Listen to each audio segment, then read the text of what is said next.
un autre regard qui viendra qualifiera sans peine la folie et la monstruosité des choix qui ont été faits. Le basculement auquel nous assistons a-t-il seulement un précédent? Ce n'est pas sûr.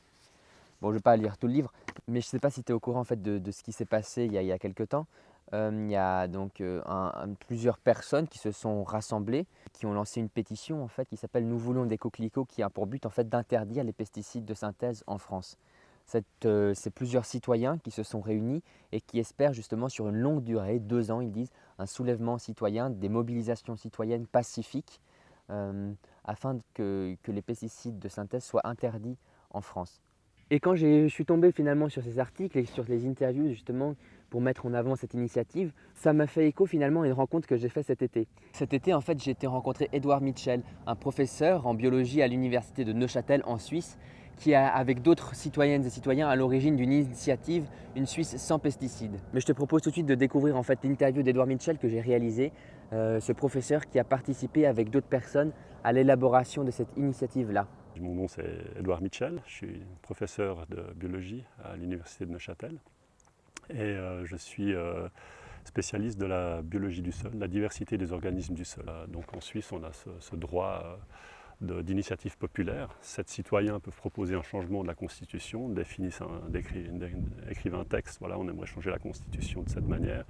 On envoie ça à la chancellerie fédérale, ils valident le texte comme étant recevable. À partir de ce moment, on a 18 mois pour récolter 100 000 signatures. Donc un groupe de personnes qui réfléchissaient à ces questions m'ont contacté en me disant ben voilà, ça a l'air de vous intéresser, ces questions de pesticides. Nous, on aimerait en fait interdire les pesticides de synthèse en Suisse. Et là, moi j'étais au bout du fil, je me suis dit 2 choses. La première, je me suis dit, ils sont complètement fous. Et puis direct derrière, ma deuxième réflexion, c'était, c'est curieux, on n'a jamais voté là-dessus. Et ça me semblait normal finalement que le peuple suisse se prononce sur une question aussi importante que l'utilisation des pesticides de synthèse. On n'a jamais eu à se prononcer là-dessus. C'est venu comme ça par le développement de l'agriculture, mais à aucun moment on a demandé au peuple suisse, est-ce que vous êtes d'accord finalement avec cette idée, quoi. Donc ça me semblait vraiment pertinent de le faire.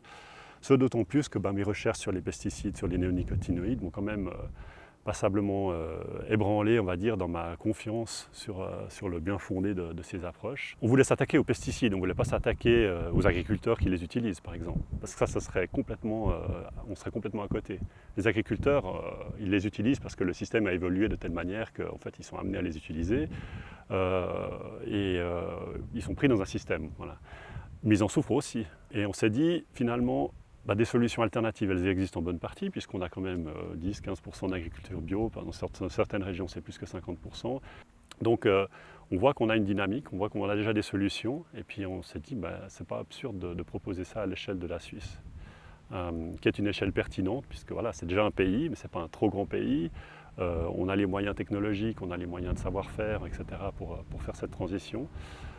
Donc ça nous semblait une bonne idée et que ce soit effectivement réaliste. On se donne aussi 10 ans pour la mise en place. À partir du moment où le peuple suisse accepterait cette initiative, on a 10 ans avant vraiment l'interdiction. Donc ça veut dire qu'on donne le temps aux choses d'évoluer, aux paysans de changer leurs pratiques s'il faut les changer, etc. Ce qui est très important aussi, puis ça c'est aussi un message qui est important et je pense que les agriculteurs le comprennent, c'est que on ne s'attaque pas uniquement à l'agriculture en Suisse, mais aussi à l'étranger par le biais des importations. Et ça, pour nous, c'était essentiel. On ne peut pas imposer une norme aussi stricte à l'agriculture suisse et continuer d'importer n'importe quoi. La démarche n'est effectivement pas anodine, parce que pour beaucoup de chercheurs, notre rôle, c'est de faire de la recherche dans notre tour d'ivoire, si on veut, de publier nos résultats de recherche, d'analyser les données, et puis ensuite, on s'arrête là et on ne porte pas de jugement plus loin. Moi, je pense au contraire que sur des thématiques aussi importantes que ça, aussi complexes que ça, on est, nous, dans une position privilégiée d'avoir accès à la recherche, aux résultats de la recherche, aux résultats primaires, les publications scientifiques. On a aussi la capacité de comprendre, parce que souvent, c'est quand même ardu de lire un article scientifique. Et ensuite, finalement, on est des citoyens comme tout le monde. Ce n'est pas parce qu'on est un professeur ou chercheur qu'on n'a pas le droit d'exprimer un avis. On a, depuis 2 générations à peu près, développé cette agriculture basée sur l'utilisation intensive de chimie. On a, à mon avis, complètement dévié par rapport à ce qui était réaliste de faire à long terme. Et quand je parle long terme, je ne parle pas une génération, je ne parle pas 20 ans, je parle 1000 ans au minimum. Pour moi, c'est indéfendable d'avoir des pratiques agricoles aujourd'hui qui ne sont pas vraiment durables sur cette échelle de temps-là. Et si on analyse ce qu'on fait, eh ben, il n'y en a pas beaucoup. C'est qu'on est face à des problèmes extrêmement complexes. Et on ne peut pas simplifier ça simplement en disant si on ne met pas des pesticides, on n'arrivera pas à nourrir le monde et vous allez soit payer beaucoup plus cher vos légumes, soit on va mourir de faim. Je crois que ça, c'est des simplifications qui ne sont juste pas acceptables.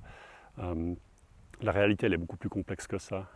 Ça ne serait-ce que l'érosion des sols, par exemple, même en Suisse, même avec toutes les lois qu'on a, même ce qu'on fait, on a des problèmes d'érosion des sols, on perd de la fertilité des sols. L'érosion génétique aussi, hein, la perte des espèces, la perte de la diversité au sein des espèces, que ce soit les variétés culturelles aussi, ça, on a aussi complètement basculé vers une simplification de la diversité des plantes cultivées. Ça ne veut pas dire qu'on doit revenir dans le passé puis s'éclairer à la bougie, hein. Cet argument-là, on peut le bâiller facilement. C'est vraiment une agriculture plus intelligente, on va s'inspirer en partie de ce qui se faisait dans le temps. Il y a certaines solutions qui existaient et qu'on n'a pas besoin de changer, parce que finalement elles fonctionnent très bien. Il y a d'autres solutions qui vont apparaître par l'innovation technologique, par la meilleure compréhension des mécanismes, de la biologie, des interactions entre une plante cultivée et puis ses pathogènes, par exemple. Donc voilà, il y a des multiples défis qui sont absolument fascinants, mais je pense qu'on va y répondre d'une manière intelligente et non pas simplement en produisant des pesticides à large spectre qui tuent toute la vie. Donc ce qui moi aujourd'hui m'interpelle justement, c'est qu'en fait il y a de plus en plus de personnes qui se posent des questions et c'est vrai finalement on s'aperçoit que la population n'a pas eu à s'exprimer sur la volonté ou pas d'avoir des pesticides dans notre agriculture. J'ai conscience que ça soulève des enjeux délicats parce que les agriculteurs, pour certains qui utilisent ces produits-là, sont dans une certaine dépendance et c'est une situation très complexe. Donc voilà, après c'est toi qui fais comme tu veux, peut-être que tu n'es pas d'accord avec ça, tu es libre de ne pas être d'accord. Néanmoins, il y a cette pétition qui est là, que tu peux signer, qui est bien plus qu'une pétition qu'on signe et qu'on laisse de côté après.